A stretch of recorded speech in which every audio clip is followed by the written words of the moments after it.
Hi guys, I'm Adam Wilborn from WhatCulture. Very pleased to say I am joined now by the podfather of modern wrestling, Conrad Thompson, a man who does so many podcasts I can barely count them. Conrad, thank you so much for chatting to us today. Well, it's nice to be to say, man. Thanks for having me on. I appreciate the opportunity. No, great to chat to you, man. And great to chat to you as well, especially ahead of Starrcast, which is coming up the end of August, beginning of September in Chicago. You're the sort of driving force behind it all, of course. Tell us, how initially did it all come about then?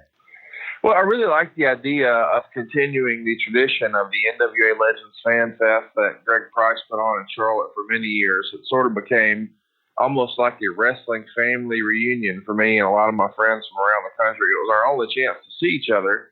And when he announced that he wasn't going to do it anymore, I thought, well, what if we tried a wrestling podcast convention? At the time, I was doing one with both Bruce and Ric Flair, and I thought, we could get Jim Cornette to come down. He had been doing that show for a while, and so did Jim Ross. And I was sort of had in the back of my mind, maybe I could get Tony Schiavone to do something. And at the time, Kevin Sullivan and Eric Bischoff were doing one, and I thought this could be a fun take. You could still do exhibitor space, but then you can have a lot of stage shows with podcasts. And then ultimately, the hotel that had hosted Legends Fan Fest had already taken another booking that same weekend. So when that sort of passed me by, and I just sort of put it to bed and thought, well, maybe one day. And then I ran into Cody at the airport in January of this year and said, hey, what if?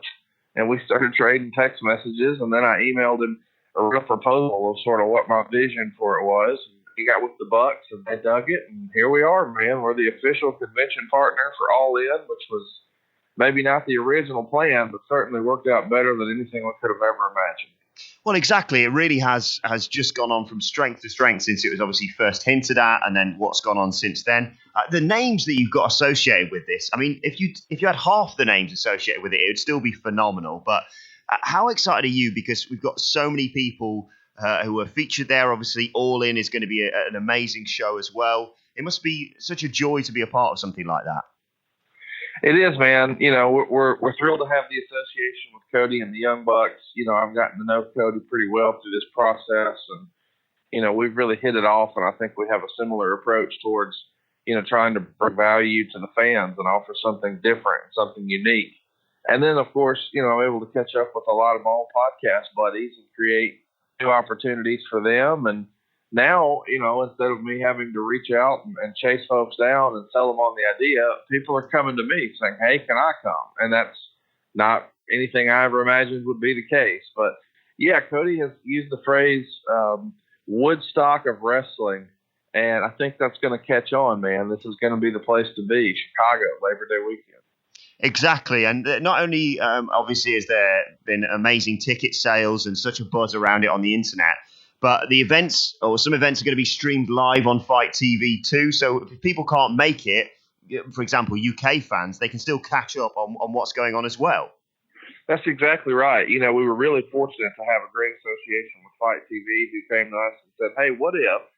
And I just thought it was a tremendous idea. We had sold out all of our tickets, and realistically, we booked it in a hotel that is a considerable size hotel and has a gigantic ballroom. But in the end, the appetite for some of these events was way bigger than we could have ever imagined. So I thought, since the show sold out over at All In, and now Starrcast is sold out, there's rumor and innuendo that All In is going to be on pay-per-view. Well, what if Starrcast was? And I sort of sold myself on the idea. So when Fight reached out, it was a natural fit, and we've managed to put together what we're calling the Platinum Weekend Pass, which you can pre-order right now at fight.tv/Starrcast. You're going to get 20-plus live stage shows, which will be more than 40 hours of content. You'll be able to switch back and forth between either stage because we've got two shows going on at the exact same time. You can watch it either live or on demand with unlimited replays.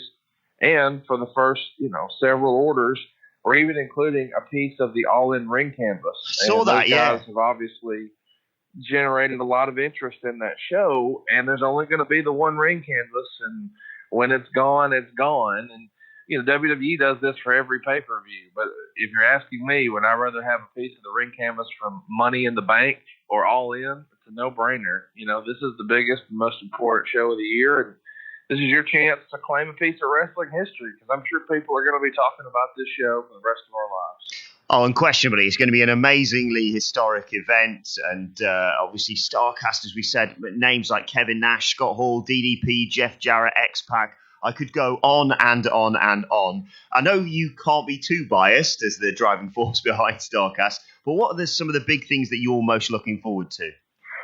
Oh, I can be biased, but here it is. It's Behind the Themes with Jim Johnston. You know, we all grew up as wrestling fans, and that theme music that he created helped shape a lot of our childhoods and the way we feel about wrestling. And, you know, the emotion behind the glass breaking and Stone Cold Steve Austin's music, or, you know, even the Ultimate Warrior entrance theme. There's so many of those that we all grew up on, that we have such a connection for.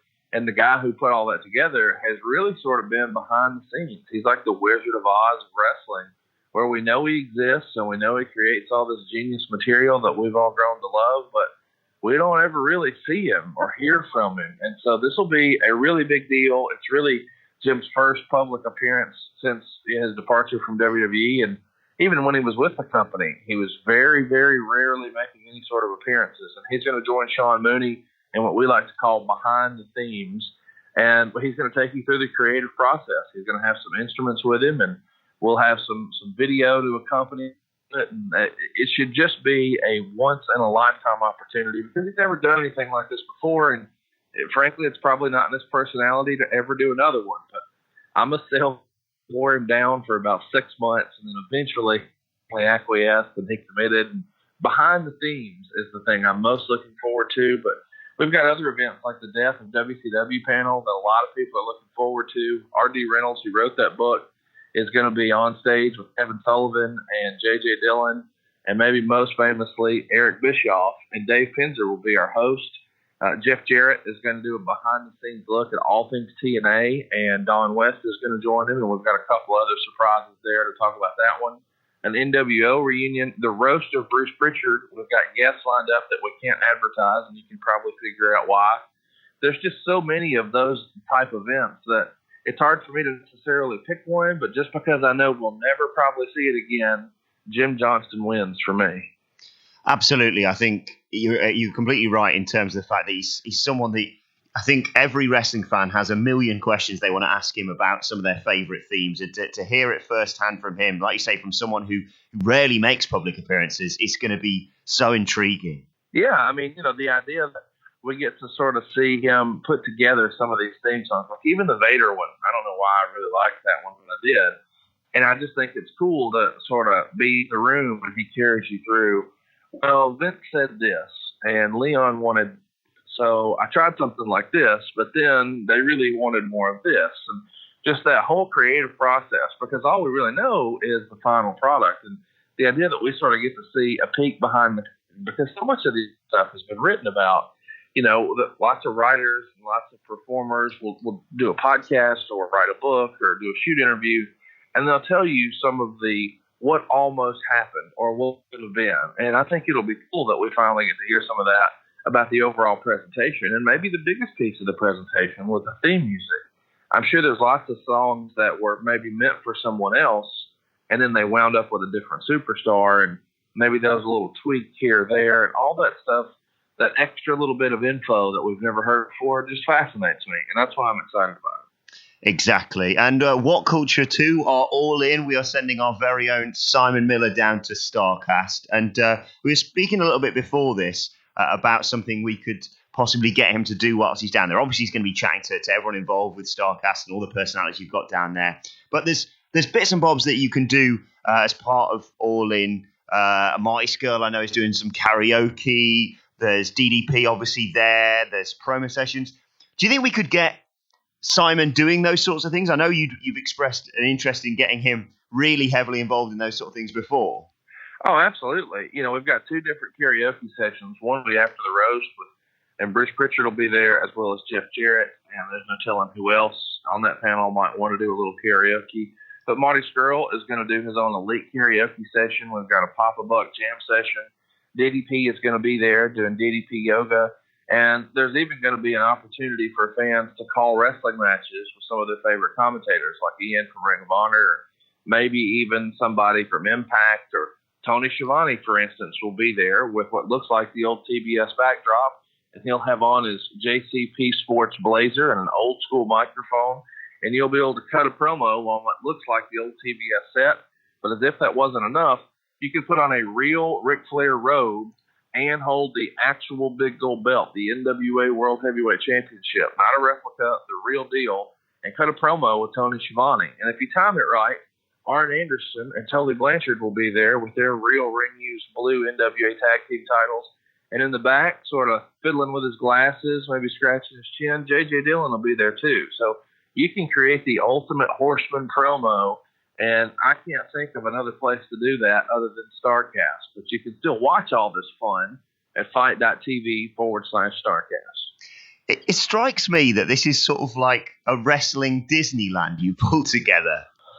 That's exactly what the goal was. You know, I'm not a wrestling promoter. I'm a mortgage guy who happens to do podcasts as a hobby, but I'm a wrestling fan. And as a result, I've tried to put together events that I thought would be fun. And so whenever I'm putting together a podcast, I try to say, you know, would I listen to this? Is this the type of content and the type of show that I would enjoy, that I would listen to? And if it's not, then I don't do it. And it's sort of the same thing with this. I didn't want to just do folding tables and 8x10s and pictures. There's nothing wrong with that. I know that's why people come to conventions and go to Comic Cons and things like that.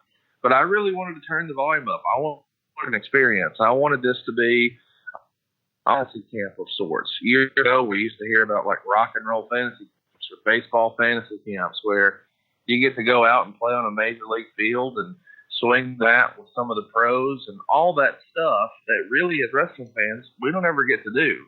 Well, why not? If we can put it together, why not? And to my surprise, a lot of people who were in the business thought this was a pretty fun idea, and people have bought in Starrcast as a thing. No, exactly. It is going to be an amazing Labor Day weekend. We cannot wait for it. Conrad, it has been an absolute pleasure chatting to you today. I'm sure we'll do this again in the future. Yeah, and keep doing the phenomenal podcast that you do, because I know it entertains me and all of the WhatCulture wrestling fans as well. Thanks, man. I appreciate you having me on. And don't forget to join us at Starrcast. It's fight.tv/Starrcast. And that's Starrcast with 2 R's. Conrad, great to chat to you, man. And we'll hopefully speak again soon. All right. Thanks, man. Appreciate it.